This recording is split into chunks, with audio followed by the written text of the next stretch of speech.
So now let's structure our form so that it looks like a proper contact form. So let's again add a horizontal rule to divide the top part from the bottom.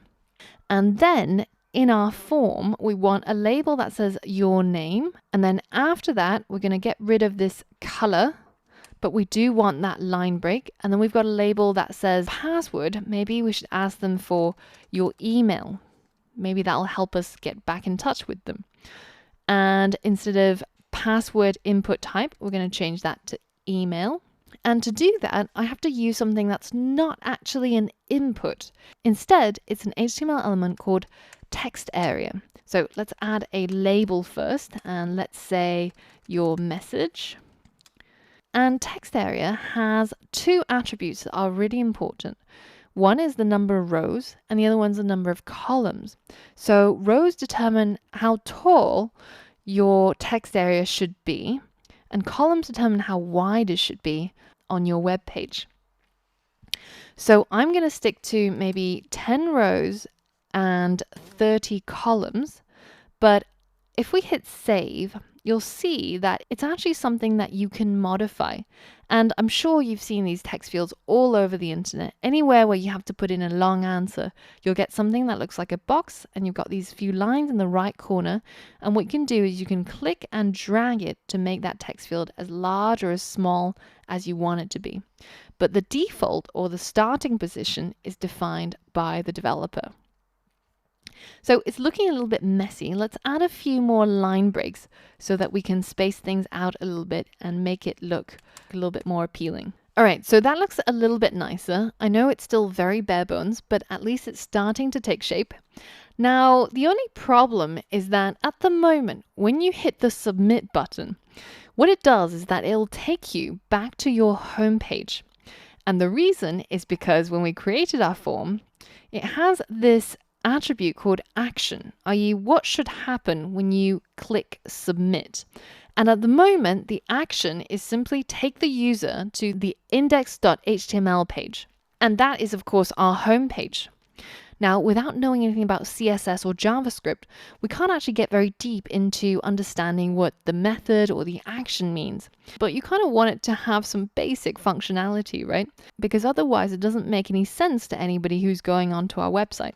And even though this is our first website, it doesn't mean that it can't function or do something very simple. So what I'm going to do is I'm going to change the form action to a mail to. And what mail tos do is that when you press the submit button, they'll open up your default mail client. So that could be Mail on Mac, or it might go into Gmail if you're inside Chrome. And it puts in the email address that you specify after the colon here. And the post in this case simply means that we're going to transfer what the user types into these input fields into the email client.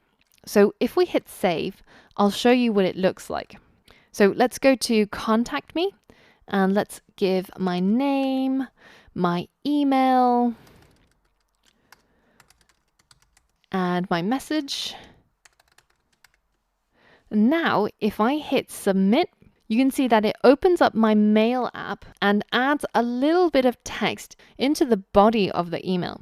Now, it's not making too much sense right now. And in order to change that, we actually have to add a little bit more to our form. So I'm going to delete this class, and I'm going to add another attribute called encoding type. And this specifies, just as up here, we're specifying that our website is encoded in UTF-8. We're going to say that the data in our form is encoded in plain text. So that way, when it launches the mail app, you won't have these funny percentage signs and numbers. You'll instead just have plain text. Now, the other thing we need to add is a value to each of these name attributes, because that's going to identify the data that's inside each of these inputs. And I'll show you what I mean. So let's add the name as your name. Second one, your email.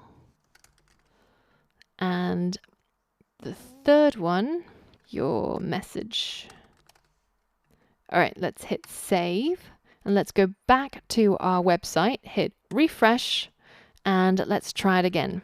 Now, I didn't show you this last time, but the cool thing about the email text field that we added here by changing the input type to email is that it does some basic validation. And that means if I type something like this and I try to hit enter, now it's a little bit different from browser to browser, but your browser might tell you that please include an @ in your email address, because all email addresses have @ right? And then it says, please enter a part following the @. All emails have something after the @. And it says emails don't contain these weird symbols, so you're probably not entering a correct email, or make sure that you check. So that's our email, but even though it's not a real email, it passes those basic validation checks. But we got all of those validation checks for free just by changing our input type to email. So it's already a pretty good deal. And later on, we'll show you how to make that validation a little bit more sophisticated. But it's already kind of cool that we have that.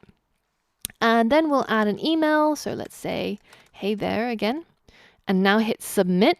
And you can see now, because we've added something to that name attribute, where we said your name, your email, your message, what we added here and here and here, now when we submit our form and we post this data that the user has inputted to our mail client, then it knows how to classify each bit of the data, i.e., this input should be labeled your name, this input should be labeled your email, and your message should be labeled like so. So this is a really, really basic little bit of functionality that we can get without yet understanding about JavaScript. So once you get to the JavaScript module, we're going to come back and revisit forms, and we're going to unleash the full power of HTML forms. But for now, this is a neat little bit of functionality that when we publish our website, it'll still work well enough for anybody who's actually coming onto our personal website or personal page. Now, in the next lesson, we're going to be launching into our intermediate HTML challenge. So we're going to be getting you to recreate a web page using all of the things that you've learned in this module. So for all of that and more, I'll see you on the next lesson.